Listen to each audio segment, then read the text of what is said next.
Bien le bonjour, ici Adam du matin. Bienvenue pour cette deuxième vidéo de méditation commentée où je vais montrer mes exercices, les exercices que je pratique parfois avant, parfois après la méditation.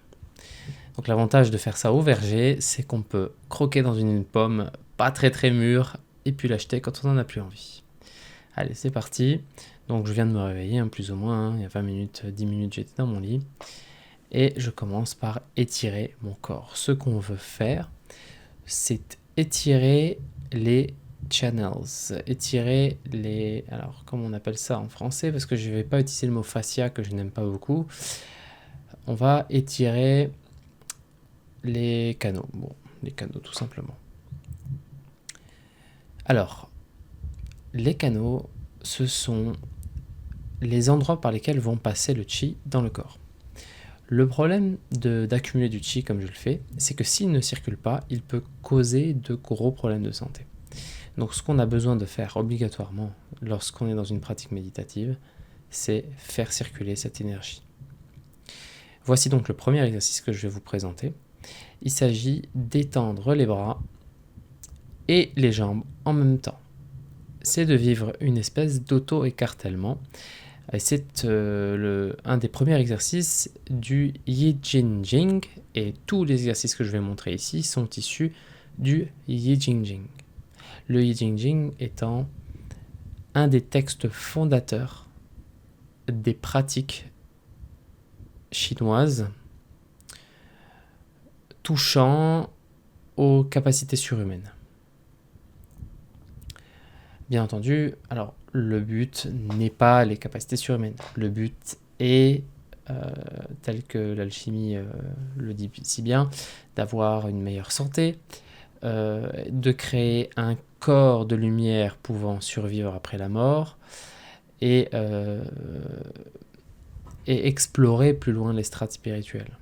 Il y a beaucoup de buts en fait, en réalité. Mais voilà les principaux. Donc, le premier exercice, c'est d'écarter les bras et les jambes en faisant attention à ce que les coudes et les genoux s'étirent en même temps. Là, ce que vous voyez, c'est le deuxième où on va faire la même chose mais vers le haut cette fois-ci et en regardant aussi vers le haut. Alors, hop, à l'inspire, on monte et on étire tout. Vraiment, le but, c'est que ça écartèle. Le but, c'est que ça tire fort. Et avec l'énergie du matin, c'est juste parfait. Parce que vu que notre corps commence à se réveiller, à déborder d'énergie, c'est là que ça a le plus d'impact. Ok, le deuxième exercice, c'est, je crois, la 8e posture du Yi Jing Jing. Et donc cette posture-là, c'est le tigre, c'est le saut du tigre, ou quelque chose comme ça.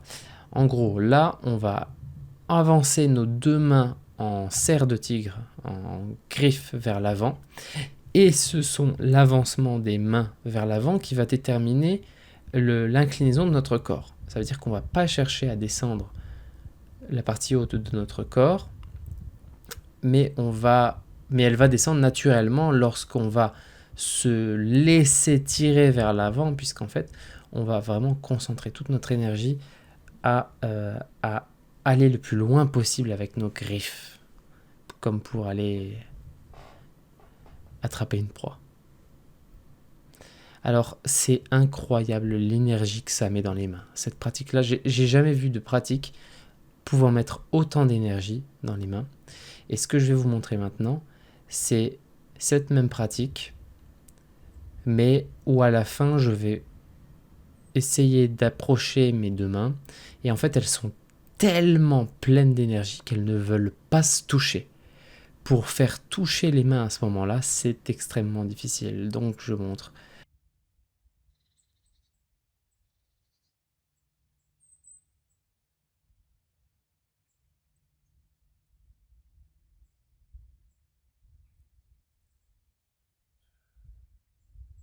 Voilà, je tire.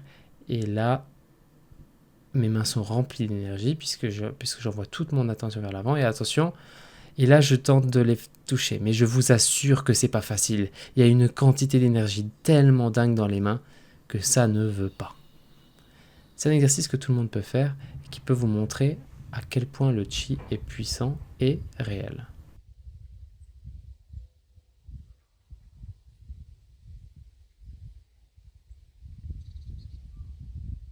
Ok, un autre exercice toujours issu du Yi Jing, un peu modifié. Alors, dans le Yi Jing, on descend avec la tête jusqu'au genou. Là, je ne descends pas, je reste en haut, je vais juste chercher à contracter de cette manière. Alors, au moment où le bras du poing se referme vers l'avant, se ferme par rapport au buste, eh bien, l'autre bras, lui, s'ouvre vers l'arrière. Et je contracte toute mon énergie. Alors, elle n'est pas très bien exécutée. Je dois avouer que cet exercice-là se fait mieux en restant un peu plus droit.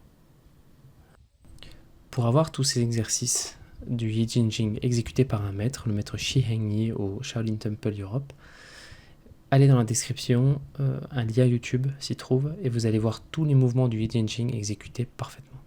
Toujours est-il que quand on relâche, on sent tout notre corps qui a envie, qui revient à sa place de manière tout à fait naturelle. On n'a rien à faire. Là, on force, et ça revient tout seul comme un élastique. Et ça, c'est une des grandes caractéristiques des exercices du Qi, c'est qu'ils nous font revenir à notre place comme un élastique. Donc là, on a déjà quelques petits exercices qui rétablissent la circulation. On va maintenant chercher la méditation. Alors bien sûr, vu que les bras ont pas mal absorbé d'énergie, on regagne en flexibilité.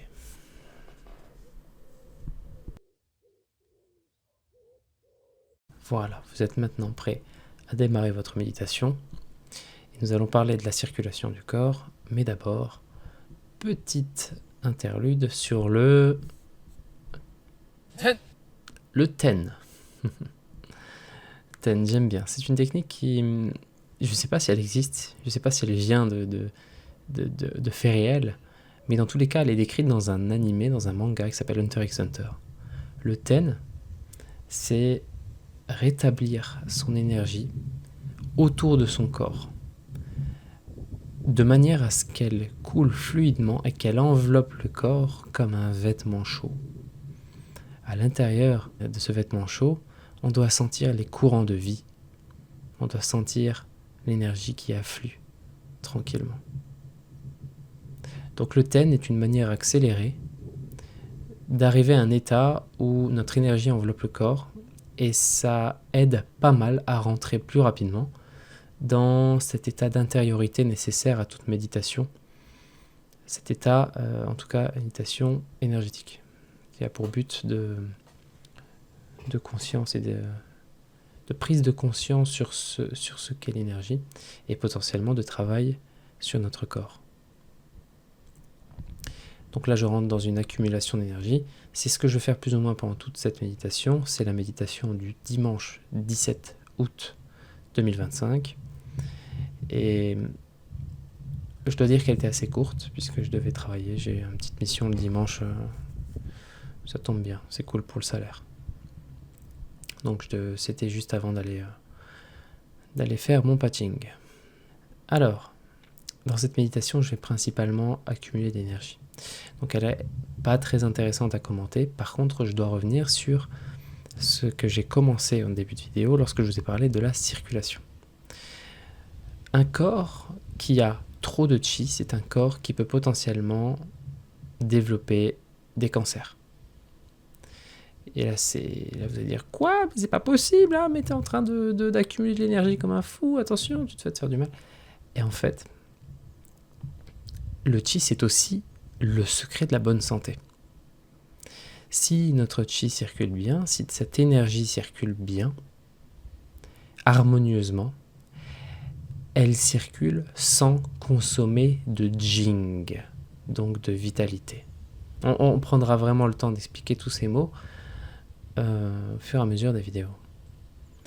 Si l'énergie circule bien et sans consommer de vitalité, ce qu'il se passe, c'est que on ne tombe plus malade. Lorsqu'on tombe malade, on est guéri en 2 jours au lieu d'être guéri en 3 semaines. On est fort, on se sent plein d'énergie, on a la conscience bien réveillée, les yeux grands ouverts, et c'est terminé ces moments à être vraiment à la ramasse en fait parce qu'on a mal dormi. Voilà. Ça c'est un truc qui m'arrivait systématiquement à l'époque et qui ne m'arrive plus aujourd'hui depuis que je fais ces méditations. Et je peux vous assurer que ça fait beaucoup de bien. Alors, du coup, on va chercher à concentrer le chi pour ça, pour être bien dans notre peau, être en bonne santé, être fort et potentiellement alimenter des grands projets. Ce chi va aussi aider lorsqu'on va négocier. Et là, il y a beaucoup de négociations face au boss, rétablir notre vérité face aux parents, négocier dans le cadre de décisions importantes au travail et négocier dans le cadre de l'entrepreneuriat, de vos entrepreneuriats personnels ou création d'activités. Toutes ces activités sont grandement facilitées par l'énergie que vous avez en vous. Et c'est pour ça que je fais cette série de vidéos. Et je vous remercie, je compte sur vous pour aimer cette vidéo. Et cela me ferait très très plaisir pour le référencement YouTube, bien entendu. En vous souhaitant une très très bonne journée, on reviendra plus en détail sur l'accumulation d'énergie et pourquoi est-ce nécessaire. Prenez soin de vous.